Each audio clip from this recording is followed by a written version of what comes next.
தலைவா உனை வணங்க என் தலைமேல் கரம் குவித்தேன். வரமே உனை கேட்க நான் சிரமே தாழ்பணிந்தேன்.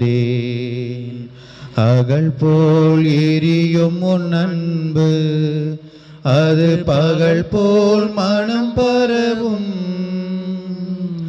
அகல் போல் எரியும் உன் அன்பு அது பகல் போல் மனம் பரவும்.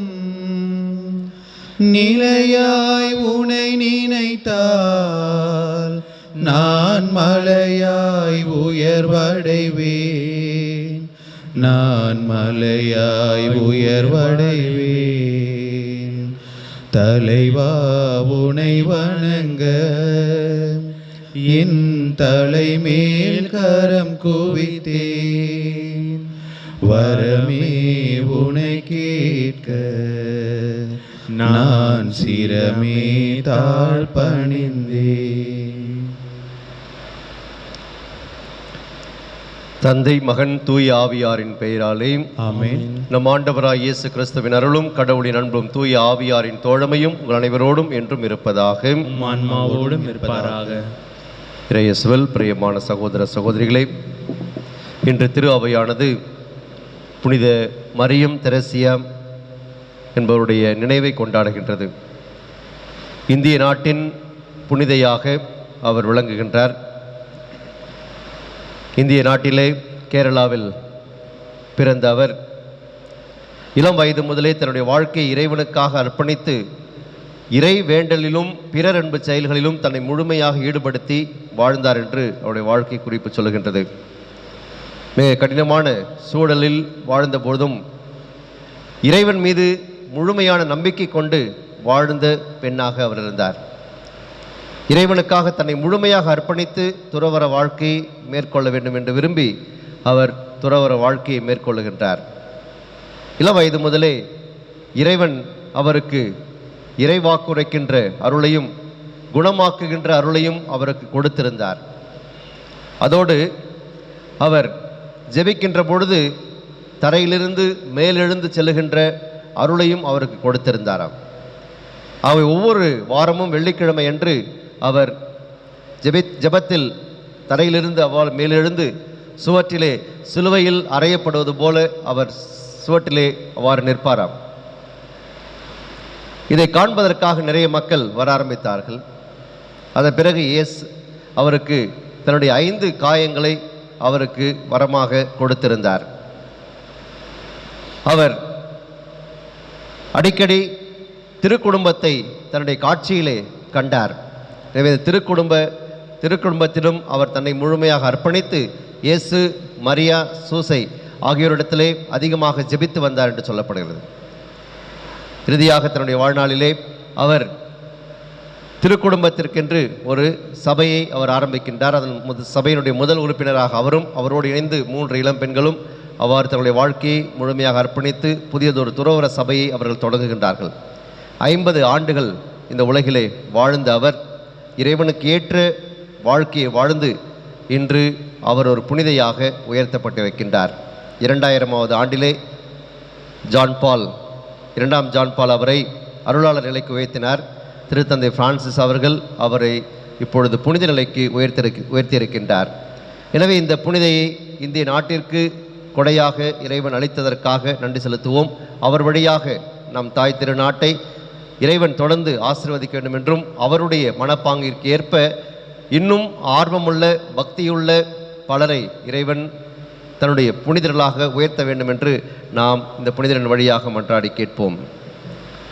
இந்த திருப்பலியானது இன்று தனது 20வது பிறந்த நாளை கொண்டாடுகின்ற மார்கரெட் ஜோஸ்பின் என்பவருடைய உடல் உள்ள நலனுக்காகவும் அவருடைய எதிர்காலத்திற்காகவும் மகிழ்ச்சியான வாழ்விற்காகவும் இறைவன் அவரை தொடர்ந்து தன்னுடைய அன்பினாலும் அருளினாலும் ஆசீர்வாதத்தாலும் நிரப்பி வழிநடத்த வேண்டும் என்று நாம் இந்த திருப்பலியிலே அவரோடு சேர்ந்து ஜெபிப்போம்.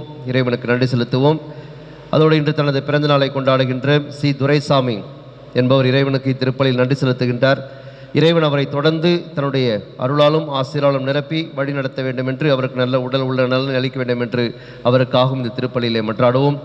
தங்களது 6வது திருமண ஆண்டு விழாவை இன்று கொண்டாடி மகிழ்ந்து இறைவனுக்கு நன்றி செலுத்துகின்றார்கள் மகேஷ் அந்தேயராஜ், சூசன் பீட்டர் தம்பதியினர். தொடர்ந்து இறைவனுடைய அருள் அவர்களோடு இருந்து அவர்களை கரம் பிடித்து வழிநடத்த வேண்டும் என்றும், கடந்த 6 ஆண்டுகளாக அவர்களை இல்லற வாழ்விலே மகிழ்ச்சியோடு மனநிறைவோடு வாழச் செய்ததற்காக நன்றி செலுத்துகின்ற அவர்கள் இறைவனால் தொடர்ந்து ஆசீர்வதிக்கப்பட வேண்டும் என்று அவர்களுக்காகவும் செபிப்போம். அதோடு நேற்று இறைவனடி சேர்ந்த லூர்து மேரி என்பவருடைய ஆன்ம இலைப்பாற்றிக்காக இந்த திருப்பலியிலே மன்றாடுவோம். இறைவன் அவருடைய குற்றம் குறைகளையும் பாவங்களையும் மன்னித்து அவருக்கு நிலையான வாழ்வை பரிசாக அளிக்க வேண்டும் என்று நாம் அவருக்காக செபிப்போம். இறந்த ஆண்டு நினைவை நினைவு கூறுகின்ற ராயப்பா என்பவருடைய ஆன்ம இலைப்பாற்றிக்காகவும் இந்த திருப்பலியிலே மன்றாடுவோம். இறந்த அவருக்கு இறைவன் தனது பேரின்ப ஒளியை அருள்வாராக. இந்த கருத்துக்களை எல்லாம் ஆண்டவருடைய பாதத்தில் அர்ப்பணித்து நாம் ஒப்புக்கொடுக்கின்ற இந்த திருப்பலியானது இறைவனுக்கு உகந்ததாயிருக்க நம்முடைய பாவங்களுக்காக மனவருந்து இறைவனின் மன்னிப்பை மன்றாடுவோம்.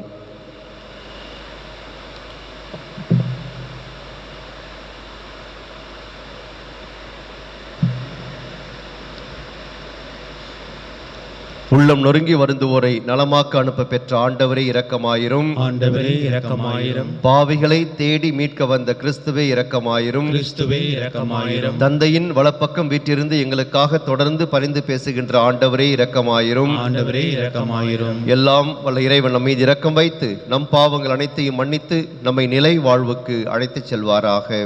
ஆமென். மன்றாடுவோமாக. என்றும் உள்ள எல்லாம் வல்ல இறைவாம், இல்லற வாழ்வை வியத்தகு அக்கறையுடன் வளப்படுத்துவதில் கன்னியான புனித மரியம் தெரேசியாவை அணி செய்தீரே.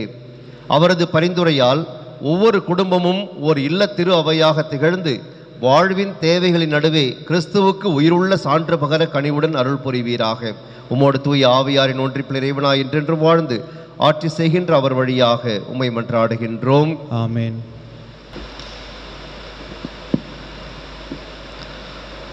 முதல் வாசகம். இஸ்ராயலின் கடவுளை எலியா வழிபடுகின்றார். அரசர்கள் முதல் நூலிருந்து வாசகம். அதிகாரம் 17, இறை வார்த்தைகள் 1 முதல் 6 வரை. அந்நாட்களில் கிளையாத்தில் குடியிருந்த திஸ்பே ஊரை சார்ந்த எலியா ஆகாபு அரசனிடம், நான் பணியும் இஸ்ராயலின் கடவுளான வாழும் ஆண்டவர் மேல் ஆணை, என் வாக்கினாலன்றி வரும் ஆண்டுகளில் பனியோ மழையோ பெய்யாது என்றார். பின்னர் ஆண்டவரின் வாக்கு எலியாவுக்கு வந்தது, இங்கிருந்து ஓடிவிடு, கிழக்கு முகமாக போய் யோர்தானுக்கு அப்பால் உள்ள கிரித்து ஓடையருகில் ஒளிந்து கொள். அந்த ஓடையில் தண்ணீர் குடித்துக்கொள். அங்கே உனக்கு உணவளிக்குமாறு காக்கங்களுக்கு கட்டளையிடுகின்றேன். அவ்வாறே அவர் போய் ஆண்டவரது வாக்கின்படி செய்தார். அவர் சென்று யோர்தானுக்கு அப்பால் இருந்த கொரிந்து ஓடருகில் தங்கி இருந்தார். காகங்கள் காலையிலும் மாலையிலும் அப்பமும் இறைச்சியும் அவருக்கு கொண்டு வந்தன. ஓடையில் தண்ணீர் குடித்து கொண்டிருந்தார். ஆண்டவரின் அருள்வாக்கு. இறைவனுக்கு நன்றி. பதிலுரை பாடல். பல்லவி. விண்ணையும் மண்ணையும் உண்டாக்கிய ஆண்டவர் எனக்கு உதவிடுவார். விண்ணையும் மண்ணையும் உண்டாக்கிய ஆண்டவர் எனக்கு உதவிடுவார். மலைகளை நோக்கி என் கண்களை உயர்த்துகின்றேன்.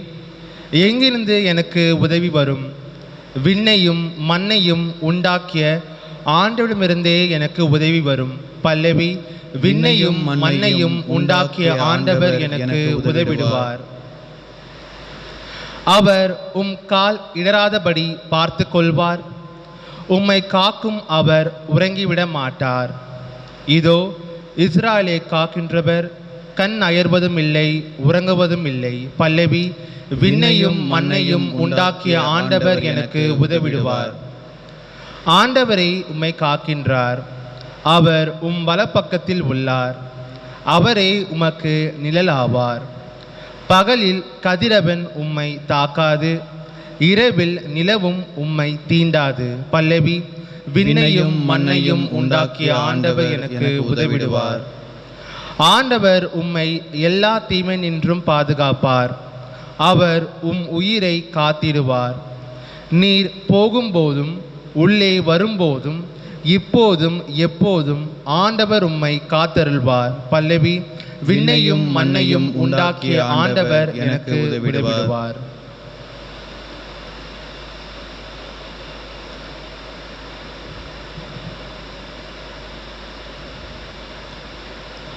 அல்லேலூயா அல்லேலூயா அல்லேலூயா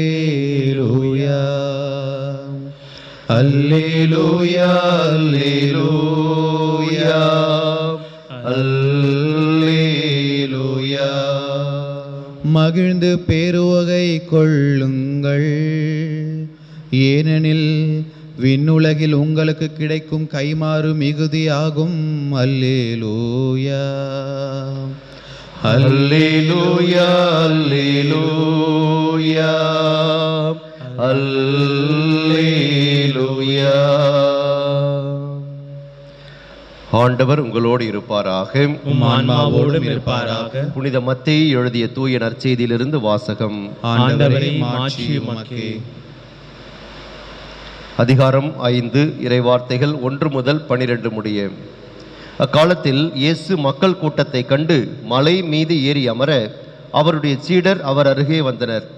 அவர் திருவாய் மலர்ந்து கற்பித்தவை: ஏழையரின் உள்ளத்தோர் பேறு பெற்றோர், ஏனெனில் விண்ணரசு அவர்களுக்குரியது. துயர் உருவோர் பேறு பெற்றோர், ஏனெனில் அவர்கள் ஆறுதல் பெறுவர். கனி உடையோர் பேறு பெற்றோர், ஏனெனில் அவர்கள் நாட்டை உரிமை சொத்தாக்கிக் கொள்வர். நீதி நிலைநாட்டும் வேட்கை கொண்டோர் பேறு பெற்றோர், ஏனெனில் அவர்கள் நிறைவு பெறுவர். இரக்கமுடையோர் பேறு பெற்றோர், ஏனெனில் அவர்கள் இரக்கம் பெறுவர். தூய்மையான உள்ளத்தோர் பேறு பெற்றோர், ஏனெனில் அவர்கள் கடவுளை காண்பர். அமைதி ஏற்படுத்துவோர் பேறு பெற்றோர், ஏனெனில் அவர்கள் கடவுளின் மக்கள் என அழைக்கப்படுவர். நீதியின் பொருட்டு துன்புறுத்தப்படுவோர் பேறு பெற்றோர், ஏனெனில் விண்ணரசு அவர்களுக்கு உரியது.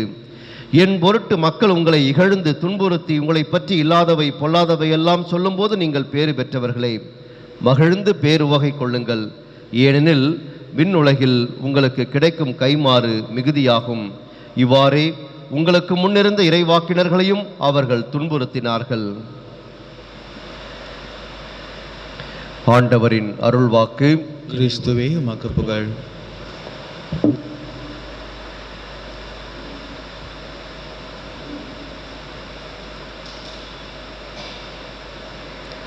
கிறிஸ்து இயேசுவில் பிரியமான சகோதர சகோதரிகளே, இன்று முதல் மத்தேயு எழுதிய நற்செய்தியிலிருந்து நற்செய்தி பகுதியானது எடுக்கப்பட்டிருக்கின்றது. அதைத்தான் இன்று முதல் நாம் வாசிக்க இருக்கின்றோம். 5வது அதிகாரம் இயேசுவினுடைய மலைப்பொழிவிலிருந்து இது தொடங்குகின்றது. இன்றைய மலைப்பொழிவின் முதல் பகுதியாக 1 முதல் 12 வரை உள்ள இறை வார்த்தைகளை இன்று நாம் வாசித்தோம். 8 பேறுகளை இயேசு முன்வைக்கின்றார். இந்த உலகம் முன்வைக்கின்ற பேறுகள் வித்தியாசமாக இருக்க, இயேசு முன்வைக்கின்ற பேறுகள் வேறு விதமாக இருக்கின்றன. இந்த உலகத்தின் பார்வையில் அதிகமாக பணம் உள்ளவர்கள் பேறு பெற்றவர்களாக கருதப்படுகிறார்கள். செல்வந்தர்களை நீங்கள் பேறு பெற்றவர்கள் என்றுதான் இந்த உலகம் சொல்லும். ஏனென்றால் உங்களிடம் எல்லாமே இருக்கின்றது. உங்களுக்கு காசு இருக்கிறது, பணம் இருக்கிறது, செல்வம் இருக்கிறது, சொத்து இருக்கிறது. ஆகவே நீங்கள் பேறு பெற்றவர்கள் என்றால் மகிழ்ச்சியாக இந்த உலகில் வாழ முடியும். பணம் இல்லாமல் என்ன செய்ய முடியும்? ஆனால் இயேசு சொல்லுகின்ற வார்த்தைகள் நம்மை வியக்க வைக்கின்றன. ஏழையரின் உள்ளத்தோர் பேறு பெற்றோர் என்று இயேசு சொல்லுகின்றார். எப்படிப்பா அது? உலகமெல்லாம் இப்படித்தான் சிந்திக்கிறது. பணம் இருக்கிறவர்கள் தானே பேறு பெற்றவர்கள், ஏழையா இருக்கிறவங்க இப்படி பேறு பெற்றவர்களாக இருக்க முடியும் என்று. ஆகவே இந்த உலகத்தின் பார்வையில் இந்த உலகம் எதெல்லாம் பேறு பெற்றது என்று கருதுகின்றதோ அது இயேசுவின் பார்வையில் பேறு பெற்றதாக இல்லை. இறைவனுடைய பார்வை அணுகுமுறை வித்தியாசமாக இருக்கின்றது. செல்வம் இருக்கின்றவர்கள், பணம் இருக்கின்றவர்கள் இந்த உலகத்தின் பார்வையில் பேறு பெற்றவர்களாக கருதப்படலாம். இந்த உலக வாழ்க்கையில் அவர்கள் மகிழ்ச்சியாக இருக்கலாம். இந்த உலகம் அவர்களுடையதாக இருக்கலாம், அவர் நினைத்ததை வாங்கலாம், எது வேண்டுமானாலும் செய்யலாம். ஆனால் அதோடு எல்லாமே முடிவடைந்து விடுகிறது என்று நமக்கு தெரியும், எல்லாருக்குமே தெரியும். இறப்போடு எல்லாம் முடிவடைந்து விடுகிறது. இறந்த பின் யாரும் எதையும் கொண்டு செல்ல முடியாது. அப்படி இருக்கின்ற பொழுதும் கூட அதைத்தான் முன்னிலைப்படுத்தி இன்று மனிதர்கள் வாழ்ந்து கொண்டிருக்கின்றார்கள். இப்படி உலகம் ஒரு விதமாக சிந்திக்க அதற்கு மாற்றான ஒரு மதிப்பீட்டை இயேசு இன்று முன்வைக்கின்றார்.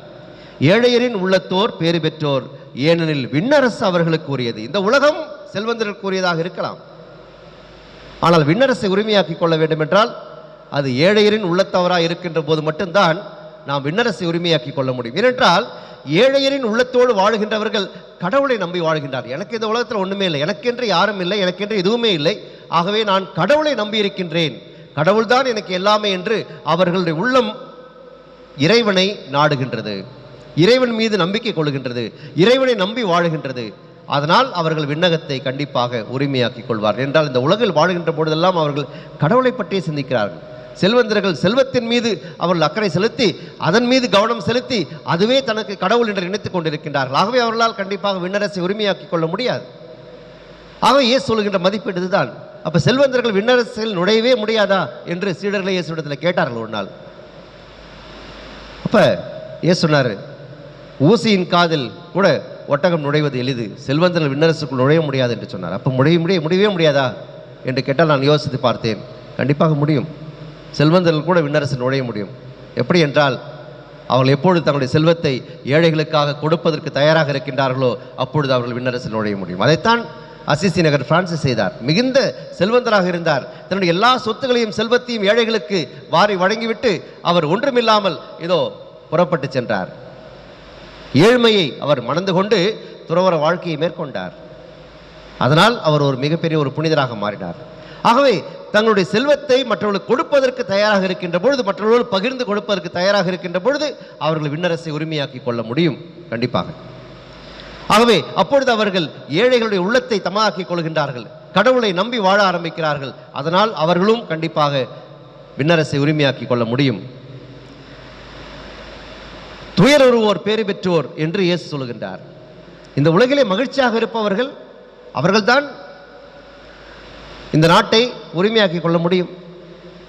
ஆனால் துயர் உறுபவர்கள் எப்படி பேறு பெற்றவர்களாக மாற முடியும் என்றால், இந்த உலகிலே நாம் துன்பத்தையும் துயரத்தையும் இன்னல்களையும் அனுபவித்தால் நிச்சயமாக இறைவனை அவர்கள் சிந்திக்க ஆரம்பிக்கிறார்கள், இறைவனை அவர்கள் நாட ஆரம்பிக்கிறார்கள். என்னுடைய துன்பங்களிலும் இன்னல்களிலும் இருந்து இறைவன் தான் எனக்கு விடுதலை கொடுக்க முடியும் என்று சிந்திக்கின்றார்கள். ஆகவே துயர் உறுகின்றவர்கள் இறைவனை தேடுகின்றவர்களாக மாறுகின்றார்கள். அதனால் அவர்கள் எப்பொழுதுமே ஆறுதல் பெறுவார்கள். என்றால் இறைவன் கொடுக்கின்ற ஆறுதல் அந்த விண்ணக பரிசாக இருக்க முடியும். ஆகவே தான் லாசர் இந்த உலகிலே வாழ்ந்த பொழுது அவன் இன்னலை அனுபவித்தான், துன்பத்தை அனுபவித்தான், நோயை அவன் அனுபவித்தான். ஆகவே கடவுள் சொன்னார், இதோ பார், மண்ணுலகில் வாழ்ந்தபொழுது லாசர் துன்பத்தையே அனுபவித்தான், அதனால் இப்பொழுது அவன் இன்பமாக இருக்கிறான், அவன் ஆறுதல் பெறுகின்றான், ஆபிரகாமின் மடியில் அமர்ந்திருக்கின்றான். ஆகவே இந்த உலகிலே துயரத்தை அவர்கள் அனுபவிக்கின்றவர்கள் எல்லாம் பேறு பெற்றவர்கள் என்றால் அவர்கள் இறைவனுடைய ஆறுதலை ஒரு நாள் நிச்சயமாக பெறுவார்கள். இதைத்தான் இயேசு முன்வைக்கின்றார். கனிவுடையோர் பேறு பெற்றோர், ஏனெனில் அவர்கள் நாட்டை உரிமை சொத்தாக்கிக் கொள்வர். அடாதடி மூலமாக, வன்முறை மூலமாக இந்த நாட்டை உரிமை சொத்தாக்கிக் கொள்ள வேண்டும் என்றவர்கள் போர் புரிந்து நாடுகளை பிடித்தார்கள். அது இந்த நாட்டை உரிமை சொத்தாக்கிக் கொள்ள வேண்டும் என்று விரும்பியவர்கள். ஆனால் கனிவுடையவர்களாக இருக்கின்றவர்கள், அன்புடையவர்களாக இருக்கின்றவர்கள் அவர்கள் விண்ணக வாழ்வை பரிசாக பெற்றுக் கொள்வார்கள். அவர்கள் அந்த நாட்டை உரிமை சொத்தாக்கிக் கொள்வார்கள். இந்த உலகிலே வாழுகின்ற பொழுது கனி உள்ளத்தோடு வாழுகின்றவர்கள் மேலுலகை அவர்கள் உரிமையாக்கிக் கொள்கின்றார்கள், விண்ணக நாட்டை உரிமையாக்கிக் கொள்கின்றார். அதுதான் நம்முடைய தாய்நாடு என்று தூய பவுல் அழகாக சொல்கின்றார். நம்முடைய தாய்நாட்டை அதுதான், அதை உரிமையாக்கிக் கொள்ள வேண்டும் என்றால் கனிவுடையவர்களாக வாழ வேண்டும். நீதியை நிலைநாட்டு வேட்கை கொண்டோர் பேறு பெற்றோர் என்றே சொல்கின்றார். ஆகவே இந்த உலகிலே அநீதியை நிலைநாட்டுகின்றவர்கள் எல்லாம் ஒருவேளை இந்த உலகிலே அவர்கள் மகிழ்ச்சியாக வாழ்வதாக நினைத்துக் கொண்டிருக்கலாம். மற்றவனை அடித்து பிடித்து பலவற்றை பிடுங்கிக் கொள்ளுகின்றவர்கள், அபகரித்துக் கொள்ளுகின்றவர்கள், அநீதியாக வாழ்கின்றவர்கள் அவர்கள் இந்த உலகிலே மகிழ்ச்சியாக இருப்பதாக நினைத்துக் கொண்டிருக்கலாம். ஆனால் யாரெல்லாம் நீதியை நிலைநாட்டுகின்றார்களோ, மற்றவர்களுக்கு உரியதை அவர்கள் கொடுப்பதற்கு தயாராக இருக்கின்றார்களோ அவர்கள்தான் பேறு பெற்றவர்கள். ஏனென்றால் அவர்கள் உண்மையான நிறைவான வாழ்க்கையை வாழ்வார். எஸ், எல்லாருக்கும் உரியதை நான் கொடுத்து விட்டேன், நான் நீதியோடு இருக்கிறேன் என்று சொன்னால் அது உண்மையான மனநிறைவை அவர்களுக்கு தான் கொடுக்கும். அநீதியோடு மற்றவர்களை பொருளை அபகரித்துக் கொண்டவர்கள், பிடுங்கிக் கொண்டவர்கள் எல்லாம் நிறைவாக வாழ்கிறார்களா? தெரியாது.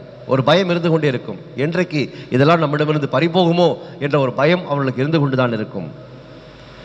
இரக்கமுடையோர் பேறு பெற்றோர், ஏனெனில் அவர்கள் இரக்கம் பெறுவர்.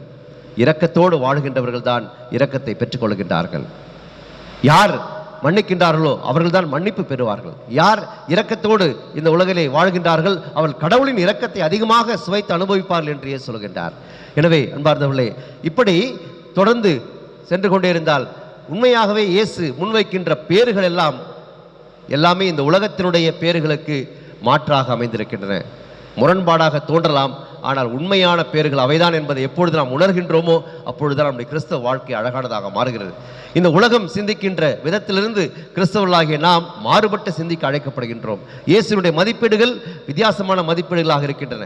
ஆகவே இந்த உலகத்தின் பார்வையில், இந்த உலகத்தின் போக்கில் நாம் வாழ்ந்து கொண்டிருந்தோம் என்றால் நிச்சயமாக நாம் கிறிஸ்தவர்களாக எண்ணப்பட தகுதியற்றவர்களாக நாம் மாறிவிடுவோம். இயேசு முன்வைக்கின்ற மதிப்பீடுகள் உண்மையாகவே பொருளுள்ள மதிப்பீடுகள். அதுதான் நம்முடைய வாழ்க்கையை அழகாக்குகின்ற மதிப்பீடுகள். அதுதான் நம் வாழ்க்கையை செதுக்குகின்ற மதிப்பீடுகள்.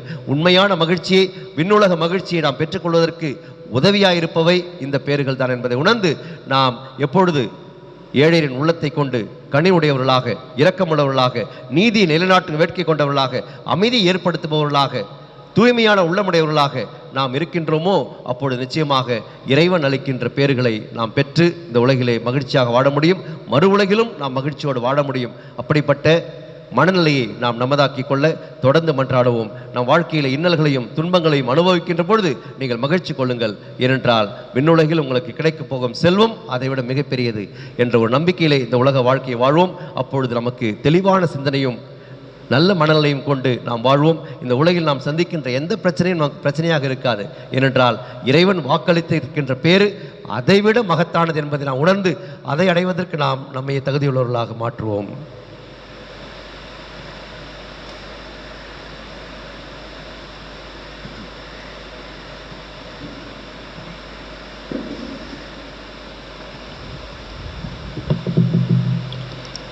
அடியோர் யாம் தரும் காணிக்கையை அன்பாயேற்பாயாண்டவரே.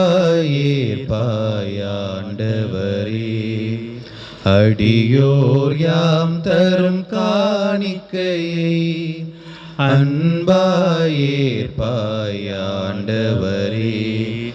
பாவி என்றெம்மை பாராமல், பாவத்தின் தீர்வையை அடையாமல், பாவி என்றெம்மை பாராமல், பாவத்தின் தீர்வையை அடையாமல், பரிகாரம் என ஏற்றிடுவாய், பலியாயமை நீ மாற்றிடுவாய். அடியோர் யாம் தரும் காணிக்கையை அன்பாயேற்பாயாண்டவரே.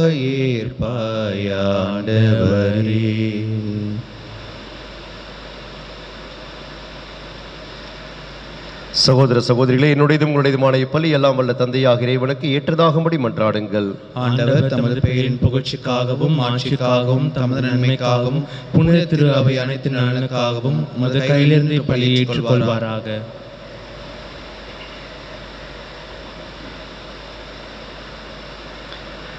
ஆண்டவரே, கன்னியான புனித மரியம் தெரேசாவில் விளங்கிய உமது வியத்தகு படிப்பினைகளை போற்றி மாண்புக்குரிய உம்மை பணிந்து வேண்டுகின்றோம்.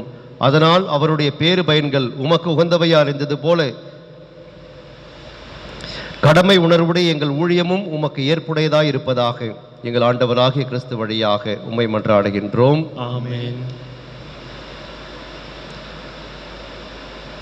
ஆண்டவர் உங்களோடு இருப்பாராக. உம் ஆன்மாவோடும் இருப்பாராக. இதை எங்களை மேலே எழுப்புங்கள். ஆண்டவரிடம் எழுப்பியுள்ளோம். நம் இறைவனாகிய ஆண்டவருக்கு நன்றி கூறுவோம். அது தகுதியும் நீதியும் ஆனது. ஆண்டவரே, தூயவரான தந்தையே, என்றும் உள்ள எல்லாம் வல்ல இறைவா, எங்கள் ஆண்டவராகிய கிறிஸ்து வழியாக என்னாலும் இவ்விடத்திலும் நாங்கள் உமக்கு நன்றி செலுத்துவது மெய்யாகவே தகுதியும் நீதியுமாகும், எங்கள் கடமையும் மீட்புக்குரிய செயலுமாகும். ஏனெனில் விண்ணரசுக்காக கிறிஸ்துவுக்கு தங்களையே அர்ப்பணித்த புனிதர்களில் உமது வியத்தகு பராமரிப்பை கொண்டாடுவதும் உம்மை போற்றி புகழ்வதும் தகுமே. உமது இந்த பராமரிப்பினால் நீர் மனிதரை தொடக்கத்திலிருந்த புனித நிலைக்கு மீண்டும் அழைத்துச் செல்கின்றீர். புத்துலகில் கிடைக்க இருக்கும் அருள் கொடைகளை இவ்வுலகிலேயே பெற்றனுபவிக்க அவர்களை வழிநடத்துகின்றீர். ஆகவே புனிதர் வானதூதர் அனைவரோடும் சேர்ந்து நாங்கள் உம்மை புகழ்ந்தேத்தி முடிவின்றி சொல்வதாவது: தூயவர் தூயவர் தூயவர், வான்படைகளின் கடவுளாம் ஆண்டவர், விண்ணகமும் மண்ணகமும் உமது மாட்சியால் நிறைந்துள்ளன. உன்னதங்களிலே ஓசானா, ஆண்டவர் பெயரால் வருகிறவர் ஆசி பெற்றவர், உன்னதங்களிலே ஓசானா.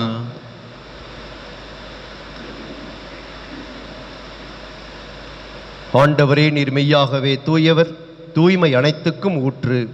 ஆகவே உம்முடைய ஆவியை பொழிந்த இக்காணிக்கைகளை தூய்மைப்படுத்த உம்மை வேண்டுகின்றோம். இவ்வாறு எங்கள் ஆண்டவர் இயேசு கிறிஸ்துவின் உடலும் இரத்தமுமாக எங்களுக்கு இவை மாறுவனவாக. அவர் பாடுபட உளம் கனிந்து தம்மை கையளித்த போது அப்பத்தை எடுத்து நன்றி செலுத்தி அதை பிட்டு தம் சீடர்களுக்கு அளித்து கூறியதாவது: அனைவரும் இதிலிருந்து பெற்று உண்ணுங்கள், ஏனெனில் இது உங்களுக்காக கையளிக்கப்படும் என் உடல்.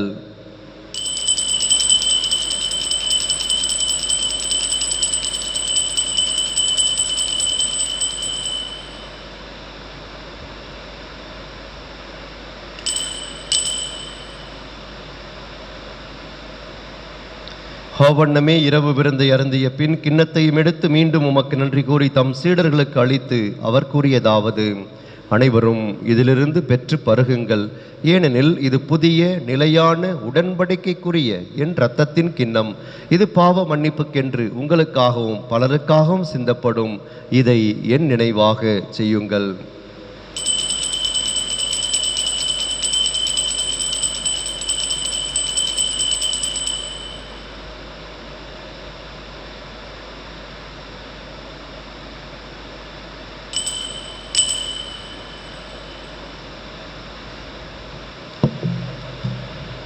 நம்பிக்கையின் மறைபொருள்: ஆண்டவரே, நீர் வருமளவும் உமது இறப்பினை அறிக்கையிடுகின்றோம், உமது உயிர்ப்பினையும் எடுத்துரைக்கின்றோம். ஆகவே ஆண்டவரே, நாங்கள் கிறிஸ்துவின் இறப்பினையும் உயிர்ப்பினையும் நினைவுகூர்ந்து வாழ்வதரும் அப்பத்தை மீட்பளிக்கும் கிண்ணத்தையும் ஒப்புக் கொடுக்கின்றோம். உம் திருமுன் நின்று உமக்கு ஊழியம் புரிய தகுந்தவர்கள் எங்களை ஏற்றுக்கொண்டீர். எனவே உமக்கு நன்றி செலுத்துகின்றோம். மேலும் கிறிஸ்துவின் உடலிலும் இரத்தத்திலும் பங்கு கொள்ளும் எங்களை தூய் ஆவியார் ஒன்று சேர்க்க வேண்டும் என உம்மை தாழ்மையுடன் மன்றாடுகின்றோம்.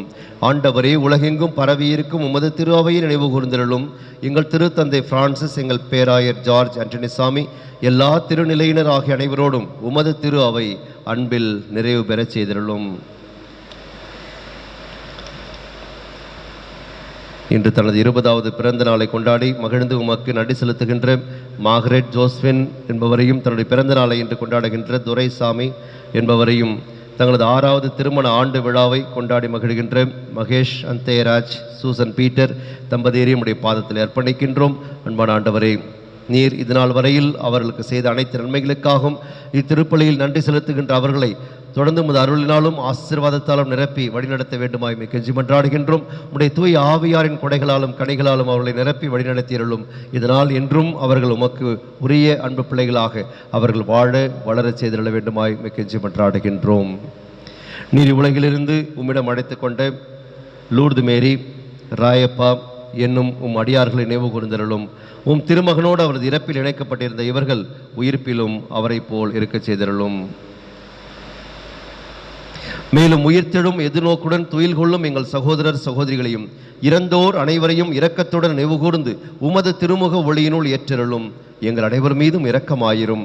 கடவுளின் கன்னித்தாயான புனித மரியா, அவருடைய கணவரான புனித யோசேப்பு, புனித திருத்தூதர்கள், எங்கள் தந்தையும் பாதுகாவலருமான புனித ஜான் பாஸ்கோ, இன்று நாங்கள் நினைவுகூரும் புனித மரியம் தெரேசா, இவ்வுலகில் உமக்கு உகந்தவராய் இருந்தோர் ஆகிய புனிதர் அனைவருடனும் நாங்கள் நிலை வாழ்வில் பங்கு கொள்ளும் தகுதி பெற்று உம் திருமகன் இயேசு கிறிஸ்து வழியாக உம்மை புகழ்ந்தேத்தும் வரமருள உம்மை மன்றாடுகின்றோம்.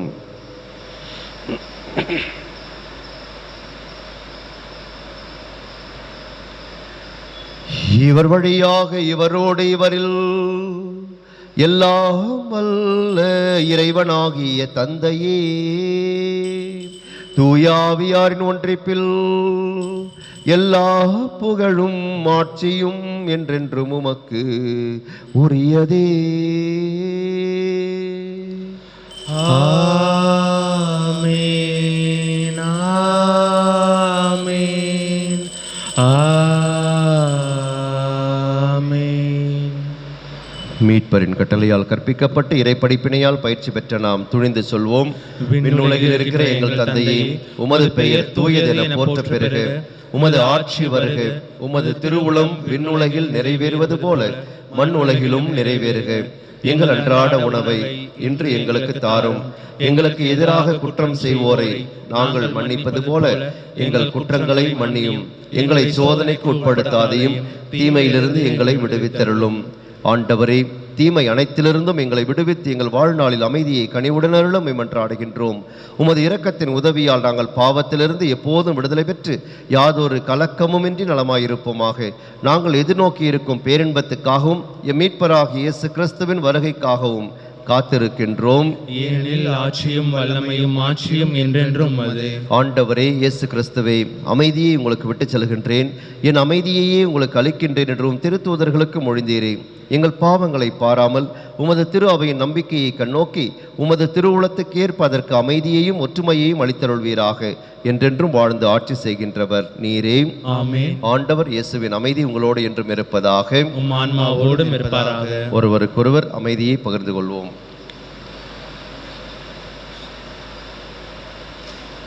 உலகின் பாவங்களை போக்கும் இறைவனின் செம்மறியே, எங்கள் மேல் இரக்கமாயிரும். உலகின் பாவங்களை போக்கும் இறைவனின் செம்மறியே, எங்கள் மேல் இரக்கமாயிரும். உலகின் பாவங்களை போக்கும் இறைவனின் செம்மறியே, எங்களுக்கு அமைதியை அளித்தருளும்.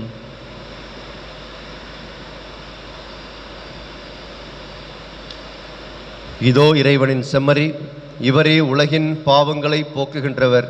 செம்மறியின் விருந்துக்கு அழைக்க பெற்றோர் பேறு பெற்றோர். ஆண்டவரே, நீர் நிலத்தில் எழுந்தருள நான் தகுதியற்றவன். ஆனால் ஒரு வார்த்தை மட்டும் சொல்லி அருளும், எனது ஆன்மா நலமடையும்.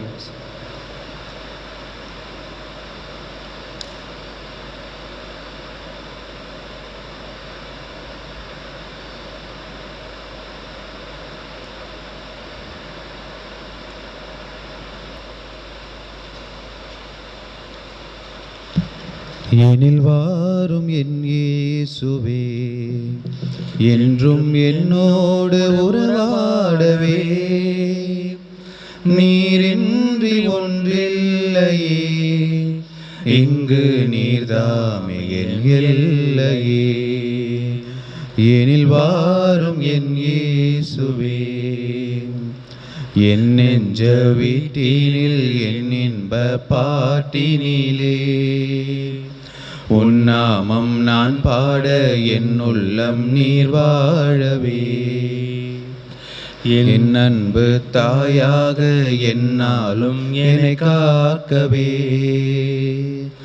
என் சொந்தம் நீயாக என் வாழ்வும் நீயாகவே. தேவா எழுந்து வா, தேடும் அமைதி தா. தேவா எழுந்து வா, தேடும் அமைதி தா. உன்னை அழைத்தேன், உயிர் கொடுத்தேன், உறவை தேடி. எனில் வாரும் என் இயேசுவே.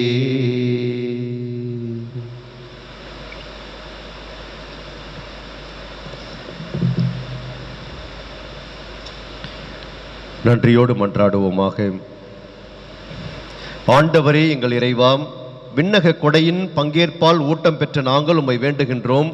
புனித மரியம் தெரேசியாவின் எடுத்துக்காட்டால் இயேசுவின் பாடுகளை எங்கள் உடலில் தாங்கி உம்மை மட்டுமே பற்றி கொள்ள நாங்கள் முயல்வோமாக. எங்கள் ஆண்டவராகிய கிறிஸ்து வழியாக உம்மை மன்றாடுகின்றோம். ஆமென். ஆண்டவர் உங்களோடு இருப்பாராக. உம் ஆன்மாவோடும் இருப்பாராக. எல்லாம் வல்ல இறைவன் தந்தை, மகன், தூய ஆவியார் உங்கள் அனைவருக்கும் ஆசி வழங்குவாராக. ஆமென். இறைவனின் அன்பிலும் அமைதியிலும் வாழச் சென்று வருவோம். வாழ்க்கை பலி தொடர்கின்றது. இறைவனுக்கு நன்றி. அழகின் முழுமையே தாயே, அழகையின் தலைமீதி தாயே, உலகினில் ஒளியேற்றிடவே அமலனை எமக்களித்தாயே. இருளே சூழ்ந்திடும் போது உதய தாரகை போலே அருளே நிறைந்த மாமரியே, அருள் வழி காட்டிடுவாயே. அழகின் முழுமையே தாயே, அழகையின் தலை மீதி தாயே, உலகினில் ஒளியேற்றிடவே அமலனை எமக்களித்தாயே. புனித ஜான் போஸ்கோவுக்கு நவநாள் ஜெபம். ஆன்மீன் மீட்புக்காக அயராது உழைத்து வந்த இளைஞர்களின் தந்தையும் ஆசிரியருமான புனித ஜான் போஸ்கோவை எங்களுடையும் பிறருடையும் ஆன்ம நன்மைகளை தேடுவதில் நீர் எங்களுக்கு வழிகாட்டியாயிரும். புனித பாதையில் நாங்களும் வழிநடந்து புனிதமடைய துணையாயிரும். உலக மாயங்களில் சிக்கி தவிக்காமல் விண்ணகத்தை நோக்கிய பயணத்தில் நிலையாய் இருக்க உதவி செய்யும். நற்கருணையில் வீற்றிருக்கும் இயேசுவையும் கிறிஸ்தவர்களின் சகாயமான புனித கன்னி மரியாவையும் திருத்தந்தையும் அன்பு செய்ய எங்களுக்கு கற்பியும். இறுதியில் நாங்கள் உம்மோடு விண்ணோர்கள் ஒன்று சேர்ந்திருக்க எங்களுக்கு நல்ல இருப்பினை இரண்டமென்று பெற்று தந்தரலும். ஆமேன். புனித ஜான் போஸ்கோவே எங்களுக்காக வேண்டிக் கொள்ளும்.